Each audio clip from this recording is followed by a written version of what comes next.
Okay, the moment you've finally been waiting for, your Miraclebox 4.0 has just arrived at your doorstep. So step number one, let's go out here and get our Miraclebox 4.0. So it's at your doorstep.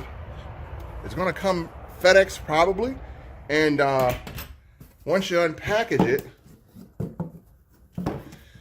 and you have your Miraclebox in hand, we're gonna show you the first thing you should do before you start doing anything else with your Miraclebox.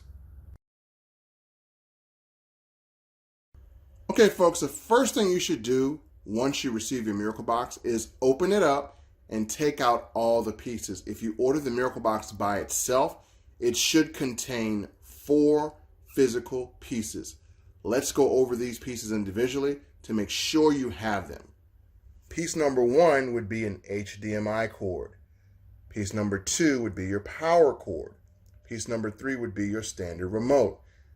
Last but not least, piece number 4 would be your physical Miraclebox 4.0. Now, if any reason you get your package and you're missing any of these pieces, immediately contact us at support so we can get you your missing items.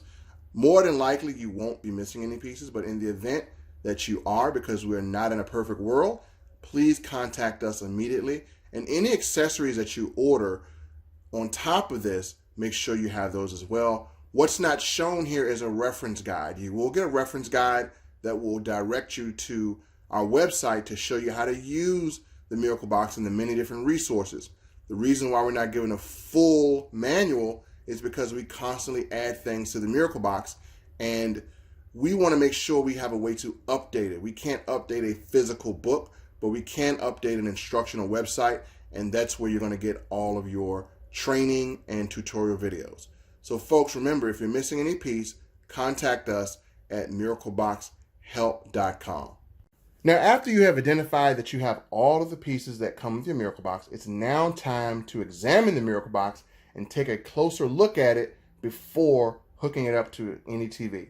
So when you pick your Miraclebox up, the first thing you'll notice is that it is very sturdy, very heavy. It's made out of military grade aluminum. So it is very sturdy, built to last for a couple of, probably decades if possible. And first thing you'll notice is there is a power button right here. You can press it or you can use your remote to power it on. When you turn it to the side, you're going to notice quite a few things. You're going to notice that there is an SD card slot if you want to load media.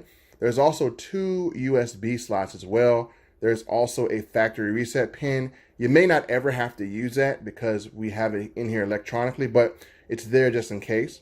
Now we're going to turn this thing to the back, and one thing you're going to notice is that there is an OTG USB, there's a USB HDD, there's an optical, there is a video input cord, there's also an HDMI slot, there's also an Ethernet slot, and there's your power cord slot. Also at the back of this, you'll notice that these are inspected by quality control. So again, every unit passes inspection before we get it, but we double check it to make sure it is high quality. Now, another thing that's going to be amazing that's never been done before is storage. We have given you tons of storage. That's why this lifts up, because at the bottom, you'll notice that there is a compartment. Now I'm going to take this compartment apart. And what you'll notice is that at the bottom, there is space for you to have a 2.5 SATA hard drive, up to 3 terabytes. Now, folks, that is absolutely huge for anyone that has a Miraclebox, because maybe you would like to take this on vacation. Maybe you're going to Mexico, and maybe that the internet there is horrible, and you know it's going to be horrible, but you can actually, with a 3 terabyte hard drive, you could download hundreds of movies. You can also download your games. You can also download your music or any media, and this could store all of your digital media entertainment. So all you need to do is have a TV and a power cord and an HDMI, and you can watch any movie that you have actually stored on here, probably hundreds of them. You can also play your games. You can also listen to your music, and you can do all of this without internet. So this makes this a perfect media storage unit, even when you don't have internet. So folks, this is a 100% powerful machine. Next, I'm going to show you how to get this hooked up to any TV of your choice. Okay, folks, it is time now to choose the TV where you're going to hook your Miraclebox 4.0 up to, but it's not as simple as just slapping it on a TV and getting started. There's some strategy behind your streaming experience. And one thing I want to tell you is that the internet is one of the most unpredictable utilities known to man. Sometimes you can have great speed, sometimes you can have lower speed. So keep that in mind when you are trying to connect your Miraclebox to your internet. Now, if you're going to consider using Wi-Fi as a method of connection, then please consider this. If you have a house and it is 3 floors, and let's say your internet is on the first floor, which is might be your bedroom, but your Miraclebox is in the basement. Now, more than likely, you're probably not going to get a great signal, and you may need some reconfiguration, or you may need some additional tools that you can buy from an electronics store to help extend your Wi-Fi. Now, what is the best way to connect always? Well, the number one way to always connect is through direct connection. That is plugging an Ethernet into the back of this Miraclebox. That is going to give you the most consistent speed. Wi-Fi is a frequency, meaning that it could be interrupted by a cell phone or a microwave. Generally, that frequency has 2 types of bandwidth. You have a 5 gigahertz and a 2.5 gigahertz. So this is a dual band Wi-Fi unit, so it will pick up on both bandwidths, but you need to make sure that your Wi-Fi is strong. You can test your Wi-Fi by taking a phone or tablet and running a speed test in the area that you're in, and that will give you some idea of the speed or reception that is in that particular area. Another thing you want to do is know your speed. Know exactly how much speed you are expected to get from your internet provider, because if you have less than 15 megabytes, chances are you're going to really struggle to enjoy anything on the Miraclebox because you don't have enough power. This is a very powerful unit.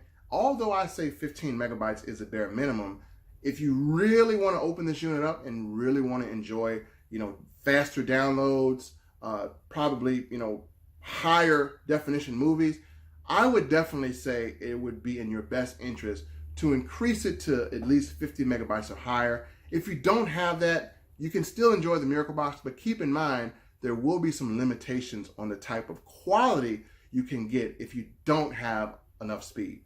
So now that we talked about that, let's talk about hooking it up. So again, I'm in an environment where in this example, we're going to use an Ethernet cord, and you may use different other ways to connect. And in another video, we're going to talk about the different ways that you can connect. It's also going to be on our help site, so you can see different choices of how you want to connect. We're going to go through all of them in a later series of videos that's going to be coming. So the first thing you want to do is you need to plug this thing up to a power source. I have a power cord here. It's already plugged up. That power cord is going to go in the back of the Miraclebox right here. You see that? That's where your power cord goes. I'm going to do that for you right now.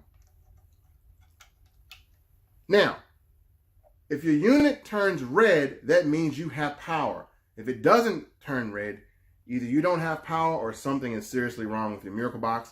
Either way, check your power source. Make sure it's working properly.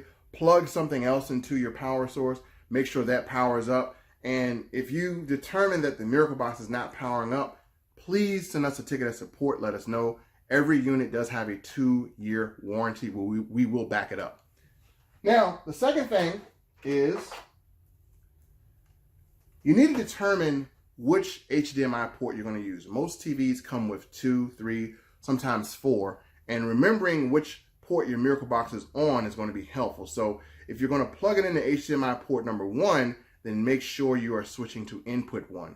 If you're going to plug it in HDMI 2, make sure you're switching to input 2. Yes, you can keep, if you want to keep your cable and use this for movies, you can have cable in one input, an Xbox in another input, and your Miraclebox in another input. So you can have multiple inputs on your TV. Even if you're using an antenna and it requires an input, you can still have the Miraclebox as another input. So again, HDMI cord, I don't suggest plugging it in with this. It's not going to give you the greatest picture. It's for older TVs, but I would suggest at least having an HD TV. It doesn't have to be a smart TV, but just an HD TV. So I'm going to plug this here.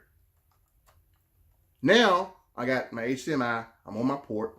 And last but not least, deciding how you're going to connect. Now, if you're going to connect Wi-Fi, then you don't need to do anything here.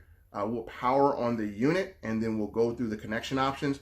But if you're going to connect in the most powerful, secure way that you can connect, that is via an Ethernet cord, then you can actually plug that Ethernet cord in and you can go through connection options. So the Ethernet cord, as you see, folks, will go right, if I'm doing this right, can you see? Right there. So this is the best connection you will possibly get through your Miraclebox, this direct connection.